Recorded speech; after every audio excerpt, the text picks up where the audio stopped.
Before we dive in, I want to thank our sponsor, Hero Generation, a community and a digital platform created just for family caregivers who often feel like they're doing this alone. In this episode, we're talking about how caregiving changes us emotionally, physically, and mentally, and Hero Generation offers real-time tools, community support, and guidance to help you navigate this path because caregivers shouldn't have to be heroes alone. Learn more at herogen.co and sign up, no credit card required.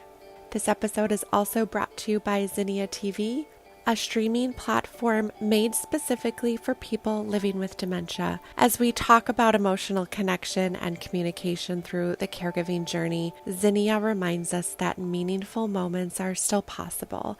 Their calming, beautifully designed videos reduce anxiety, spark joy, and offer moments of peace for both your loved one and for you. And this is backed by research. Visit zinniatv.com. We invite you to use the code GATHER20 for 20% off your annual subscription. What happens when your childhood is shaped not just by your parents, but by a diagnosis that quietly becomes another presence in the room, demanding attention, shifting dynamics, and then altering the course of your life? For many caregivers, dementia does not come with instructions. It shows up as a slow unraveling, a before and an after that stretches across the years. And yet, within that complexity, we have moments of clarity, growth, and deep insight. Today, my guest, we are sharing her personal story that led her into research that is reshaping how we support caregivers across the lifespan.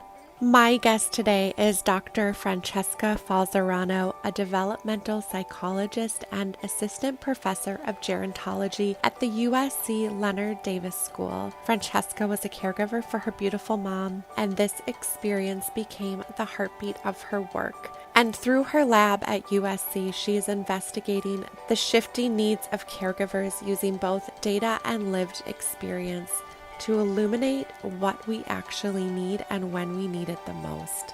Today's conversation is important to hear how her story shaped her path into gerontology. We talk all about technology, the Falzarano Family Caregiving Lab, the diverse realities of caregiving, and the importance of making research accessible, and what Dr. Falzarano is learning in her research. Here is my episode with Dr. Francesca Falzarano. Today is an exciting day. We have Dr. Falzarano with us. She is such a bright light. We were introduced by Patty LaFleur, who is like a soul sister. So we all met. We love you, Patty. We all met, and oh my gosh, I just cannot wait for you all to hear our conversation and her story and what is happening. So thank you for being here. Thank you, Nicole, so much for having me. It's so great to be here. I know when we had our first phone call, I had the thought, oh my gosh, we need to be recording this. I loved it. I loved it. I loved it. I know, I did too. It was so good. It was so good. But I know now we'll be able to visit and dive a little bit deeper. And you have your personal experience, and now the work that you're doing are intersecting, and you embody that so beautifully. So before we dive into your work, I would love for you to start with your story. What led you to the field of gerontology, family caregiving research? I know it started with your mom, and hmm that experience really fueled your work. So tell us more. Yeah, well, it has been a long, winding road to where I am now, which is at USC. I'm currently an assistant professor of gerontology in the Leonard Davis School at the University of Southern California. But this all started when I was 14 years old and my mother received a diagnosis of dementia. And so, I'm 33 now. Back then, 15 years ago, even, I had never heard of young onset dementia. When I looked around, at my friends or, people within my peer network, nobody looked like me. My parents had me a little bit later in life. My mom was 43, and which is, we'll talk about later, I'm sure, but this is something that's becoming more common. We're having children just later in life. And so, um, the dementia hit me, I think, just earlier than most. And I had no idea kind of the scope of the problem. And for a long time, it kind of just felt like just my family was impacted. But, Mhm. she had been showing signs of decline or memory loss for a while. And it took us a while to get the actual diagnosis, which was originally corticobasal ganglionic degeneration. And that is usually the rare thing, is the harder thing to diagnose. But it was because my mom was exhibiting Parkinson's like symptoms, tremors, mobility issues. It really wasn't uh, the typical memory loss symptoms that you see with Alzheimer's disease. Um, and so it was very scary for a myriad of reasons, because I was watching my mom, who I was so attached to, completely just start to change. And I didn't understand what was happening. I don't think my family really understood much either. They were immigrants, they came from Italy, they did not know what was happening, and they didn't know how to process what was happening, let alone how to explain it to a child. And my family is a bit unique in that I have two much older brothers. They are 21 and 17 years older than me. And so they had this young girl, this dealing, trying to understand our mother's diagnosis and not really having any resources or support or anything in place to facilitate us in just understanding what we're dealing with and what to expect. And so by the time I was 17 and going to look at prom dresses and getting ready to graduate high school, my mom was already bedbound. She could barely, she heard the aphasia kicked in so severely that, she couldn't get words out. And so it wasn't only just me watching her decline, it was me watching the pain in her eyes also when, she knew something was going on, and, the fear also. And it really impacted me. And if you take kind of a very broad level uh, kind of view on this and how that would impact any teenager developmentally, it is a very pivotal point in development. And I think the people around me did the best that they could. But I was angry because I did not understand what was happening to my mom and why my family could not look like everybody else's. And so that anger turned into avoidance. Um, I was scared. I ran away and I didn't know how to cope. And then I went to college. I took a psychology class, and I didn't even know the word gerontology existed back then. It was called Aging in Society, and I switched my major right away. I went from going, and I didn't want to be a bio major anyway, but I switched my major from bio to psych. And I was just so fascinated at these problems associated with aging, or the challenges associated with aging. And I feel like I kind of saw, um, the implications of the baby boomers reaching older adulthood because my parents were baby boomers. I think I saw it very early. And I then I used like my education as a way to kind of cope, to be able to talk about it, because I couldn't talk about it, I would shut down. Mhm. And I think that's the product of like the larger context of dementia stigma and, not having support and resources in place Mhm. when a person does get that diagnosis, particularly because it's something that has impacts on the entire family. um, and then I wanted to learn more. I wanted to be able to talk about it, and I knew that there was something that I needed to do in that space. And not only, watching my mom's illness progress, but also watching my father's kind of life become smaller and smaller. And as she got sicker, trying to keep my life as normal as possible while also dealing with all of the things that come with dementia progression and being a caregiver and keeping her at home. Um, and so, like, this was happening at the same time I was getting my degree. So I was getting like boots on the ground experience in addition to understanding, like potential theories that could, guide us towards like how we can better study these things and really trying to get at the science. And I didn't know if it was for me or for like, what I was going to ultimately do. But then I watched my father get diagnosed with cancer. Um, and I think in a lot of ways, I jumped into the caregiving role to, I think I was trying to make up for a lot of the guilt and regret that I experienced as a result of, how I handled my mom's illness. And I dived right in. And because my father had to go really intense treatment, I was never going to let him go into a chemotherapy appointment alone. He was never going to sit in that room by himself. I would set my office up, and he's the one who inspired me to kind of start looking at how caregiving is such a unique experience that it can have these really profound impacts on your health and your well-being.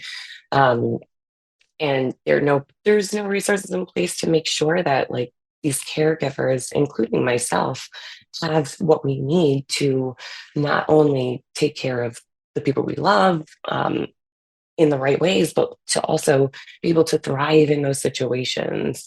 Um, and little by little, as my father was getting, much, much sicker, his cancer ultimately metastasized to his brain. By then, I had graduated with my PhD. And then I was in geriatrics and palliative medicine at Weill Cornell doing my postdoctoral training in New York. And it was like my work officially mirroring my real life, because now I was getting on the ground exposure of palliative care, end of life conversations, the importance around all of that. um, and it was really me kind of at the forefront of both parents. And I just had all the credentials in the world, I had all the knowledge in the world, and it did not help. I still felt like I was fighting for any type of recognition from doctors and just the healthcare system more generally. And I decided that I was going to kind of try and barter my credentials for some sort of respect in any way. And I would I could speak the language because I've been so adjacent to this field. But as I was going through this, even as both of my parents ultimately passed away 5 months apart from each other, um, I I just kind of had an aha moment, like this is the worst experience I have ever had in my entire life. And I have everything in place, like to so I have nothing but facilitators in my corner because of my training, because of my expertise, because I knew that we weren't going to get answers or anything that we needed unless that, I screamed and yelled and advocated for it. Um, and it still didn't work in a lot of ways. My dad did not get hospice until 12 hours before he passed away, despite my repeated pleas to do so. My mother almost got denied a brain and spinal cord autopsy because in New York State at the time, at least, you are, if it's not a suspicious death, there is no, they're not required to, the hospital's not required to do a autopsy. And despite the fact that Alzheimer's and dementias can really only be definitively confirmed post-mortem, and my family wanted that closure. And so I fought tooth and nail for days. And it was ultimately my at med.cornell.edu email address that got me into Columbia University's pathology department. That on a Sunday where the entire division mobilized to get me that, to get me the release forms that I needed to do to confirm what it was, and it was ultimately Alzheimer's. And I'm sorry, this is a very long-winded answer to your conversation, but to your initial question, but it's the very real, complicated response, and I think it just touches so much on everything that I've studied and I do now, and so that's ultimately why I decided to start really pursuing research in this area, and I was so surprised at how little was being done. What is so meaningful is that that story is in depth and it fueled, right, the advocacy, your passion for wanting answers. I think the anger of not feeling like there's anything out there and that you're supported. So, really being able to support people when you know you've lived it, you've had that experience. And I think that us hearing all that you've had to go through gives us even more of that desire to join you in that search for support and answers. Really. Yeah. I'm just an N of one. I'm just one person. It's so many people are walking this journey, and a lot of times they're fighting tooth and nail, to because you want to do the best you can. So it's just I'm one of so many, Yeah. is what I realized. Yeah.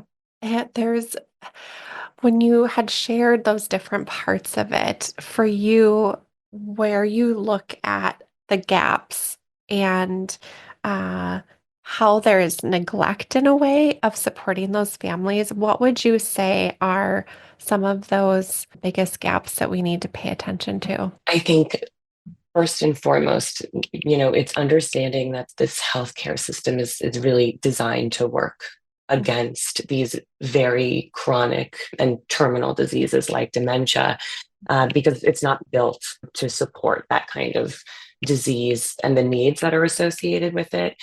And my research that I've done with over the years with our caregivers are telling us that the doctor, when we get that diagnosis, and it can be a very lengthy process of diagnosis, but we expect the doctor to kind of tell us what to expect, but it's often a diagnose and adios situation. Right. So the most attention you often get is during that process of getting to the dementia diagnosis. And then I remember this conversation very clearly, but it was okay, you have your diagnosis.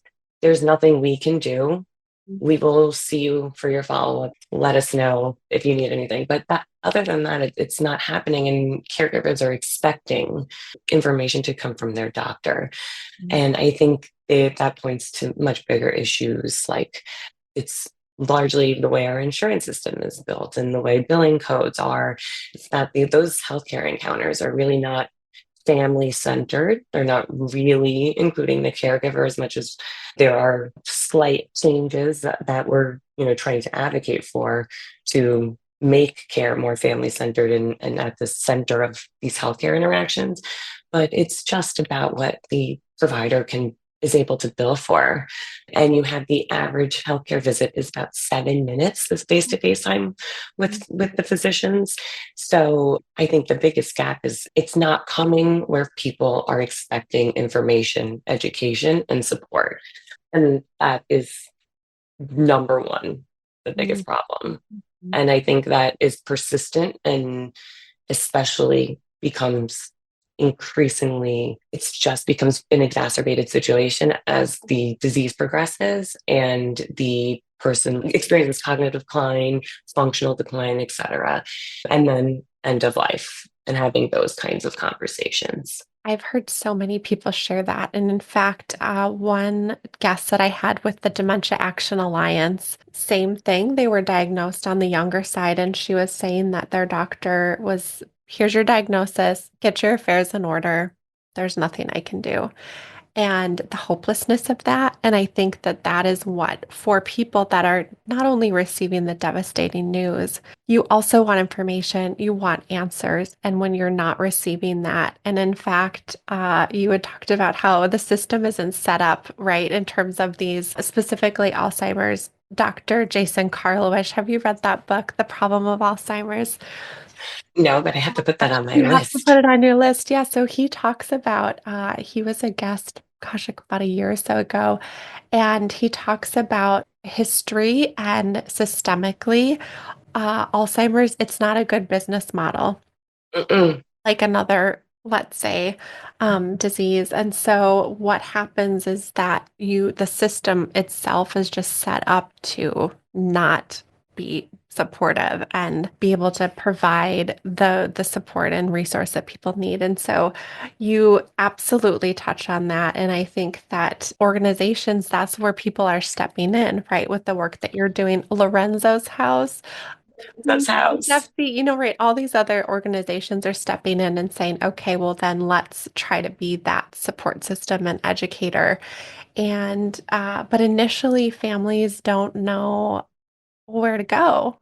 So, for you, when you were younger, did you feel like you understood what dementia was? Did someone explain that to you, or did you have to, how did you I understand that?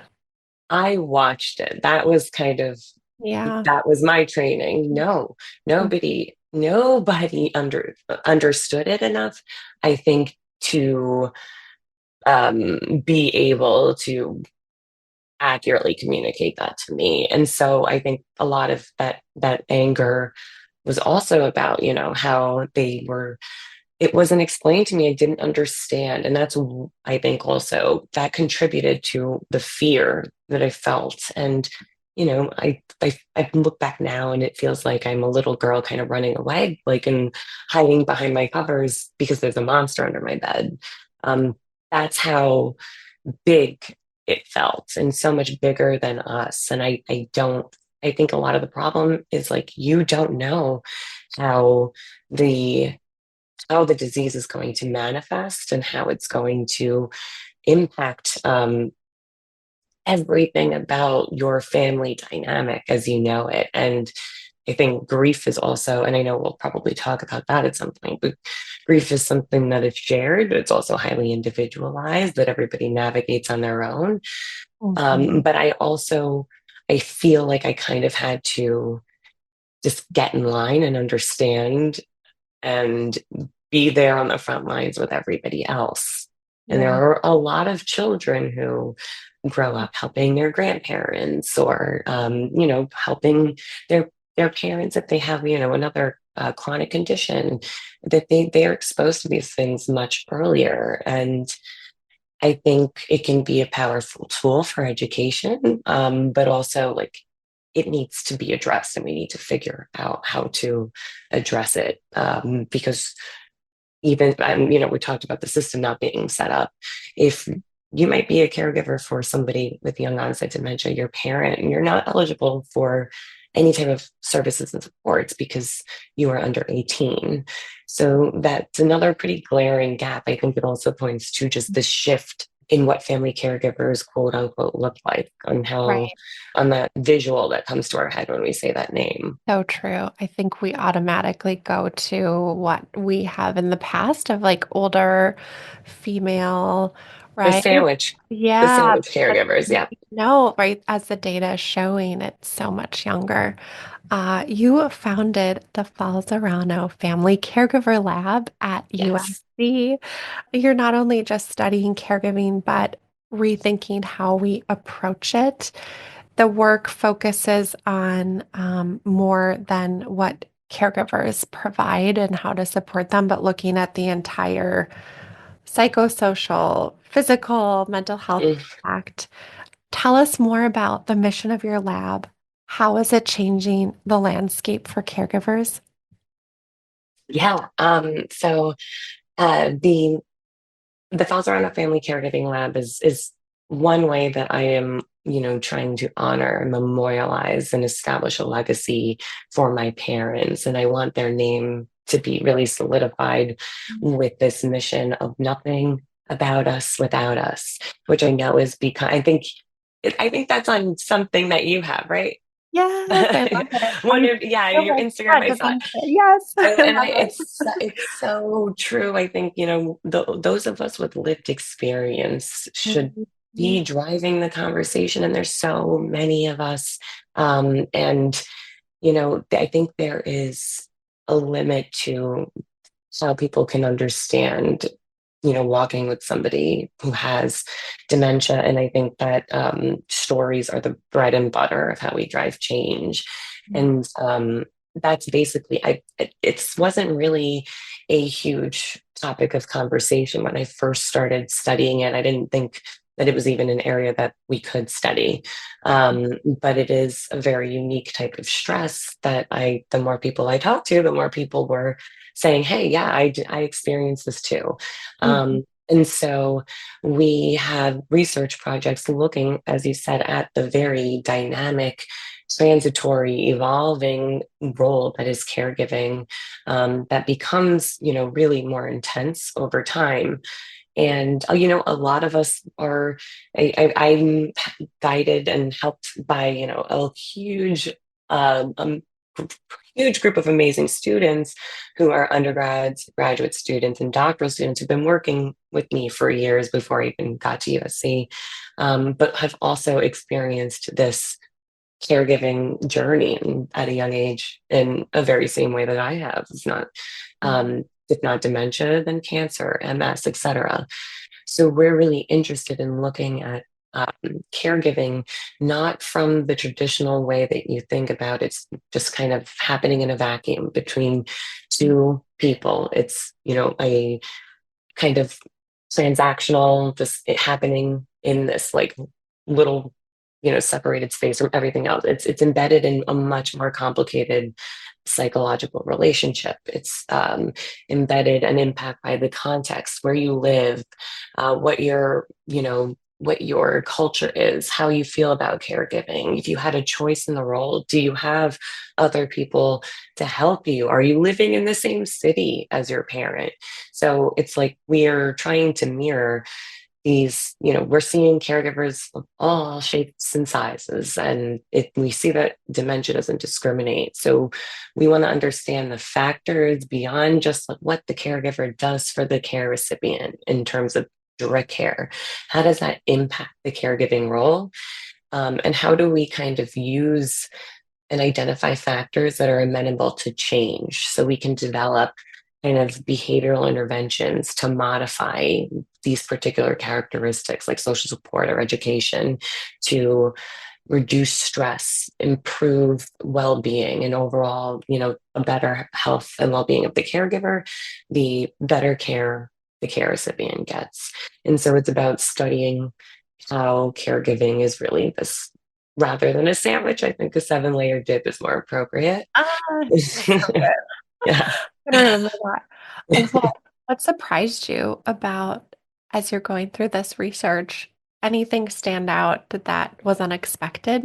I think everything it was a little bit more validating than anything else. But I think the most unexpected thing was like, am I missing something? Why has nobody studied this? Why has nobody looked at this?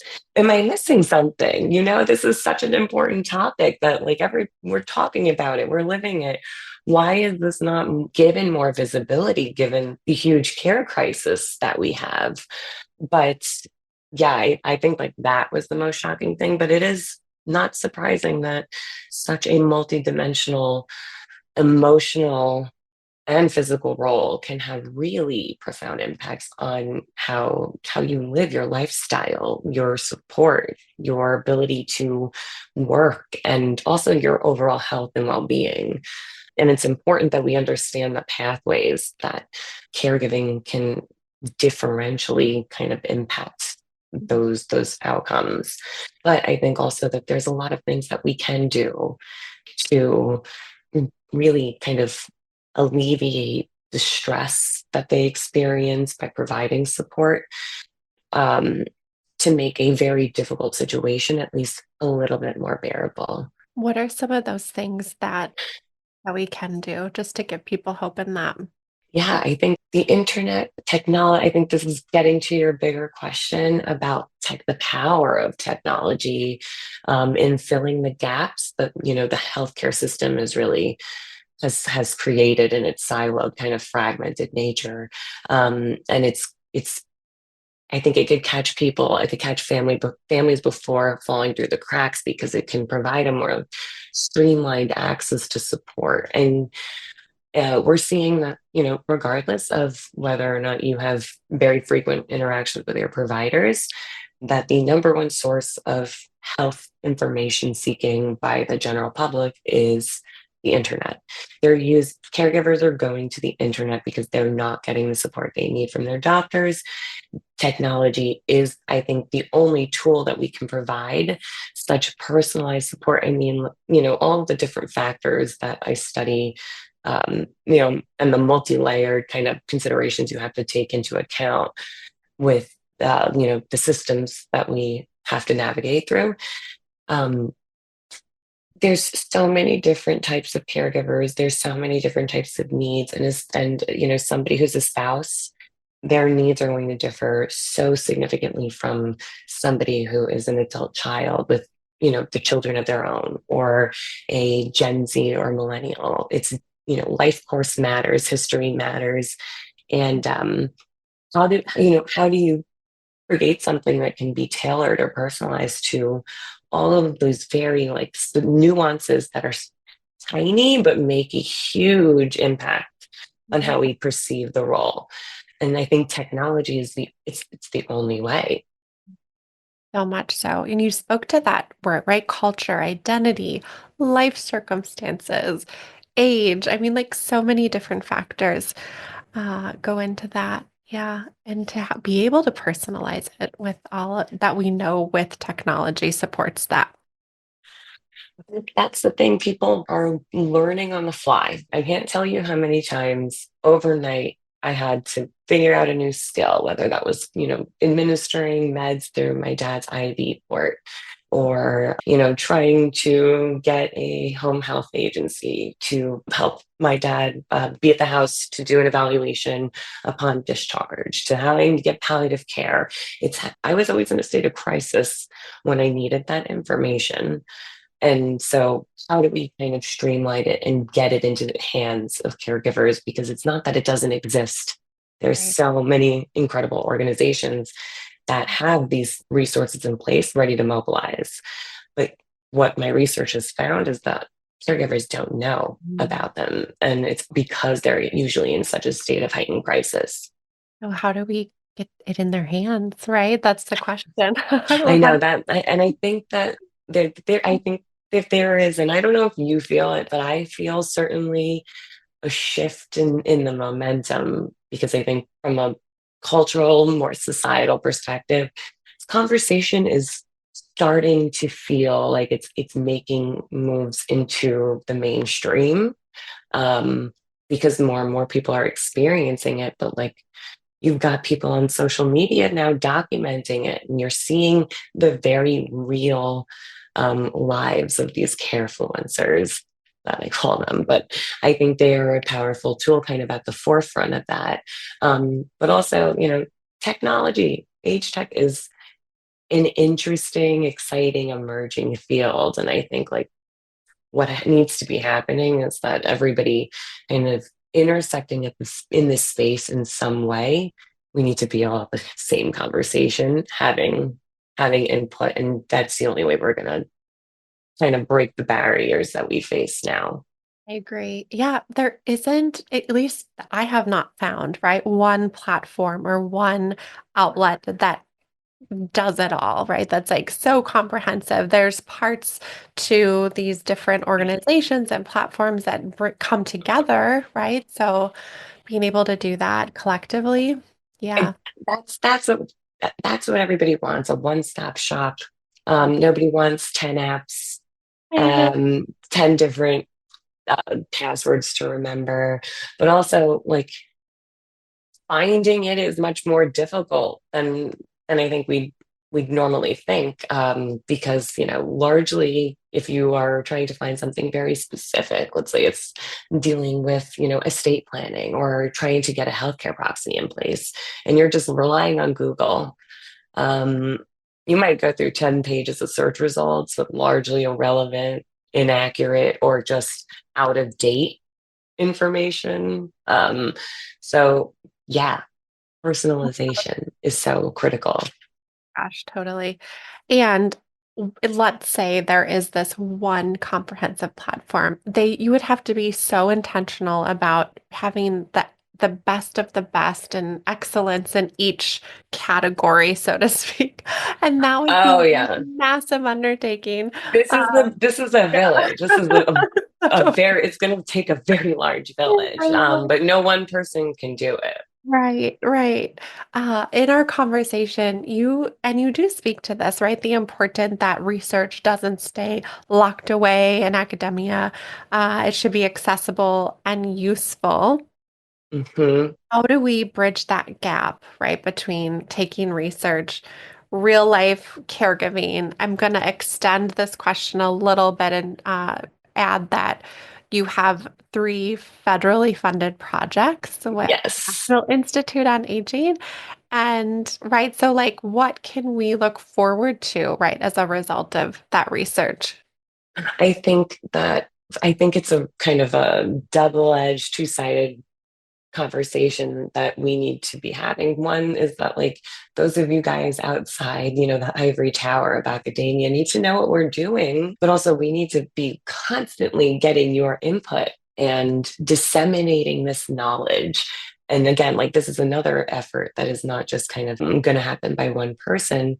But it's very important that rather than get locked away behind a paywall, which most academic articles are, they're also very, I think, written inaccessibly for the general audience. It's very important for the public to have access to easy to understand information about what the research is actually finding and supporting. And we have a lot of evidence based practices, like showing how effective peer support is, showing how effective dementia education is.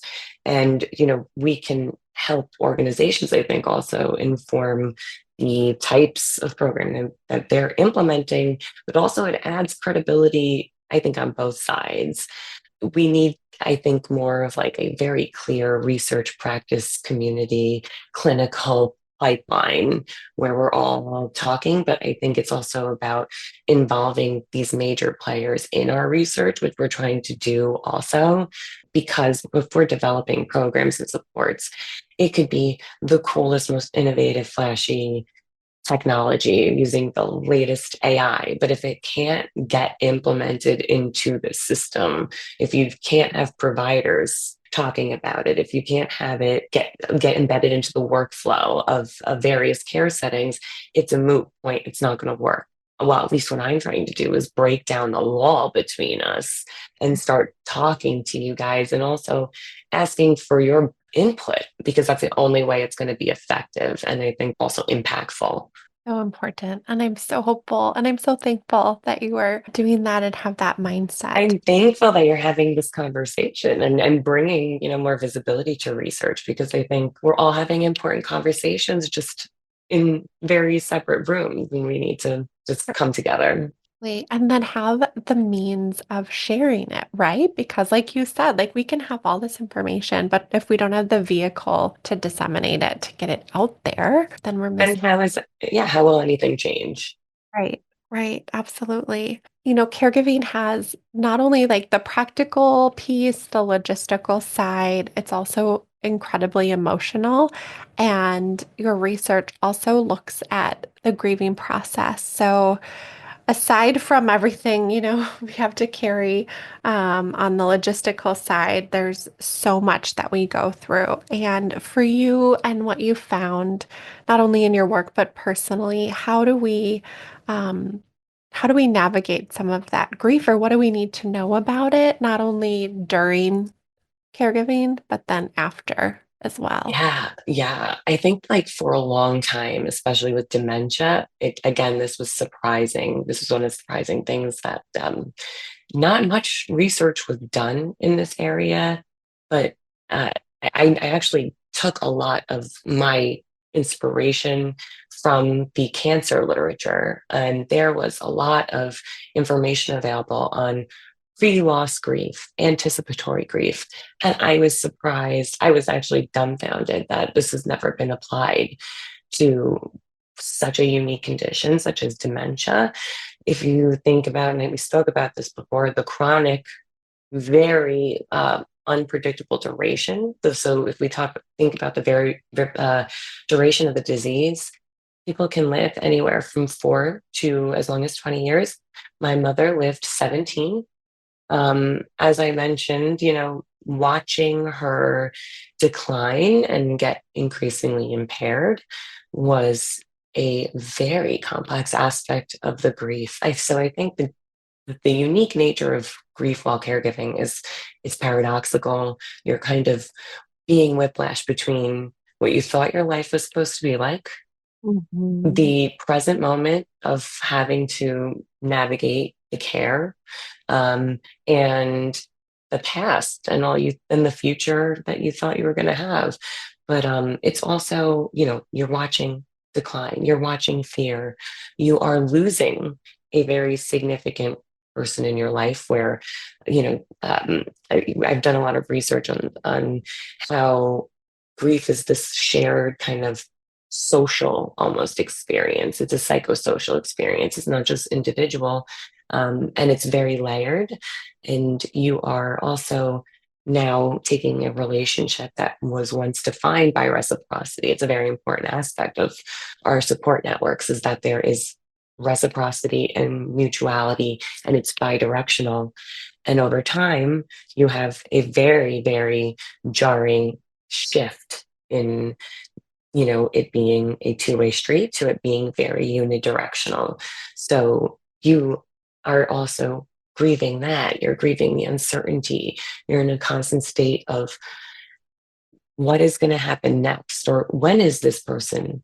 How long is this going to last? When is this person going to finally, you know, pass away? And then there's also like a little bit of a yearning for relief also.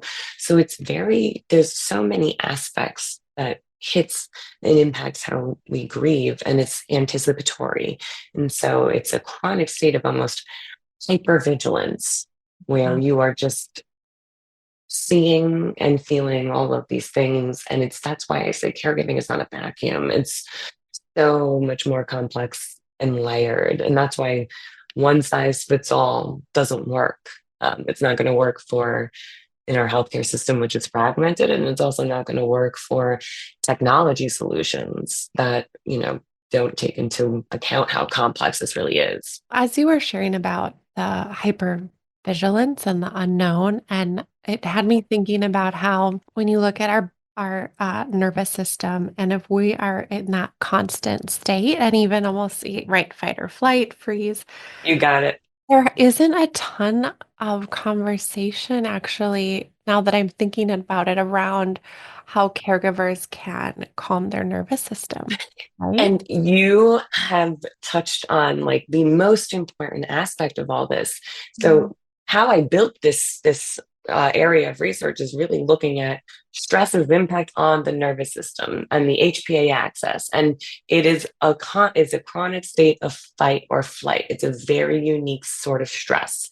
We know stress impacts the nervous system, and the kind of biochemical storm that happens as a result with your stress hormones.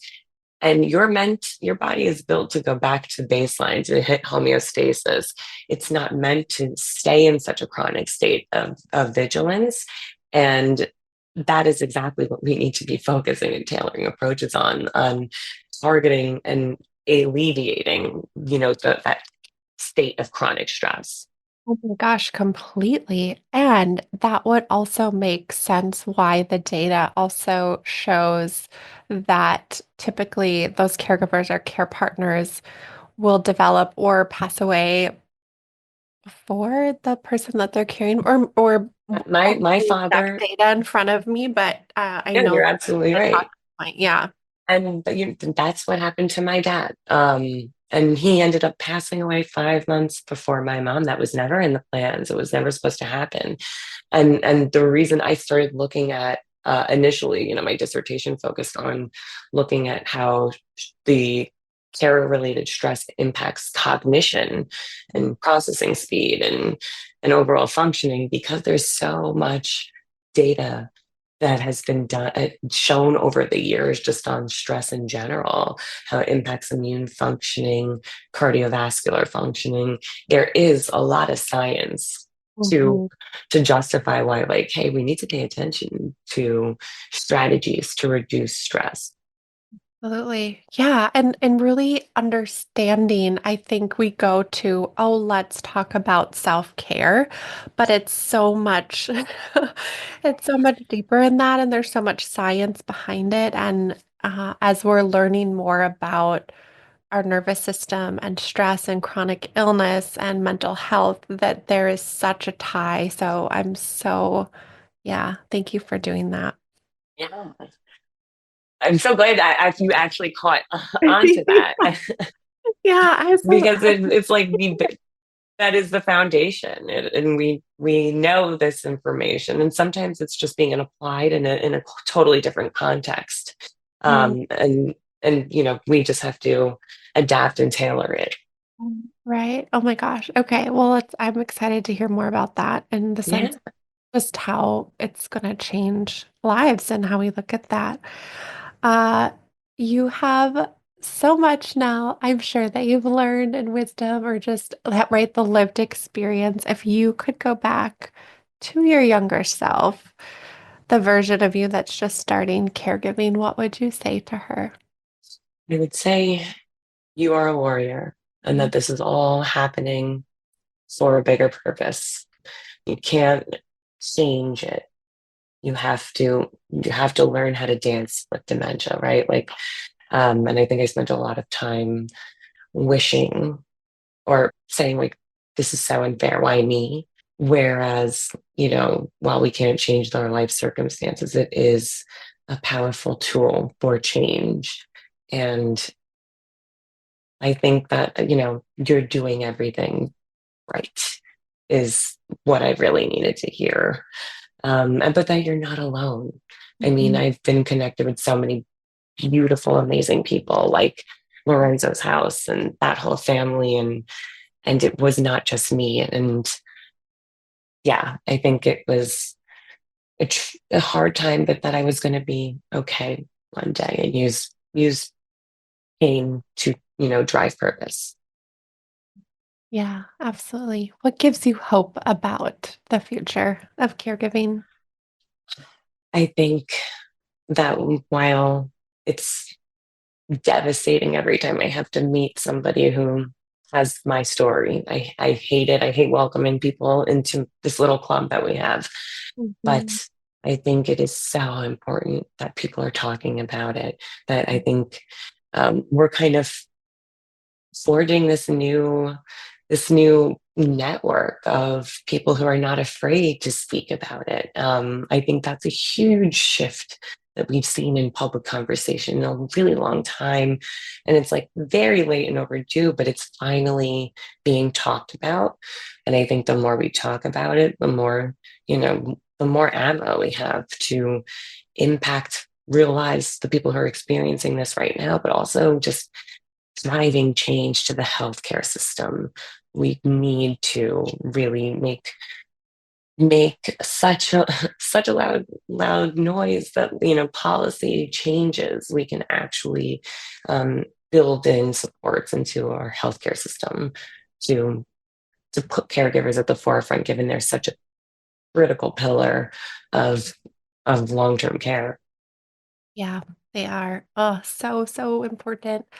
I want people to be able to connect with you, your work, Yes, yes, or please. follow along. Where can we do that? At Francesca Falzarano on all my social media accounts, and FFcaregivinglab.com. And we have FF caregiving lab on our social media where we disseminate findings. We are recruiting participants for studies. We want to understand caregiver stories and have them also drive the research that we do. So please, we would love to engage everybody that we can into our work. Thank you. Thank you for being here and sharing so openly. I am just such a fan of who you are and the work that you're doing. And I'm just so excited to have people learn about this and you and continue to follow along. And I just appreciate your mission. So thank you for Thank you, Nicole, for giving us the platform to do this. You're amazing. absolutely my pleasure.